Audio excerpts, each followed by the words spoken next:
Il est un domaine qui, au dire de beaucoup de gens, constitue toujours une pomme de discorde entre la science moderne et la Bible.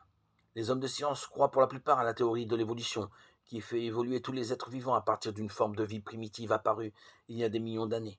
De son côté, la Bible enseigne que chaque grand groupe d'êtres vivants a fait l'objet d'une création spéciale et qu'il se reproduit uniquement selon son espèce. L'homme, dit-elle, a été créé de la poussière du sol, Genèse 1, 21, 2, 7. La Bible énonce-t-elle ici une énormité sur le plan scientifique? Avant de nous prononcer, faisons la part entre ce que la science connaît réellement et ce qu'elle ne fait que supposer. La théorie de l'évolution a été popularisée au siècle dernier par Charles Darwin durant son séjour aux îles Galapagos dans le Pacifique. Darwin fut très intrigué par la grande variété de pinsons qui peuplaient l'archipel. Il en déduisit que tous ces oiseaux descendaient d'une espèce ancestrale originelle. C'est entre autres cette observation qui l'amena à formuler la théorie suivant laquelle tous les êtres vivants proviennent d'une forme de vie plus simple. D'après Darwin, l'évolution des créatures inférieures en êtres supérieurs est régie par la sélection naturelle ou survivance du mieux adapté. Grâce à l'évolution, disait-il, les poissons se sont transformés en animaux terrestres, les reptiles en oiseaux, et ainsi de suite.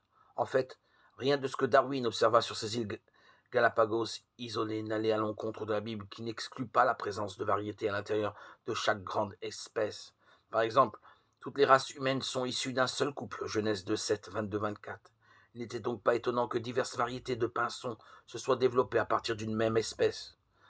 Toutefois, ces pinsons étaient restés des pinsons. Ils ne s'étaient pas transformés en faucons ni en aigles, ni de ces diverses variétés de pinsons, ni rien de ce que Darwin examina n'ont permis de démontrer que l'ensemble des êtres vivants, du requin au goéland, en passant par l'éléphant ou le ver de terre, aient eu un ancêtre commun. Toujours est-il que de nombreux scientifiques tiennent l'évolution pour un fait, et non plus pour une théorie. D'autres en reconnaissent les failles, mais se déclarent malgré tout partisans d'une théorie aujourd'hui en faveur. Cependant, avant de conclure que la Bible se trompe, encore faudrait-il éprouver la solidité des thèses évolutionnistes.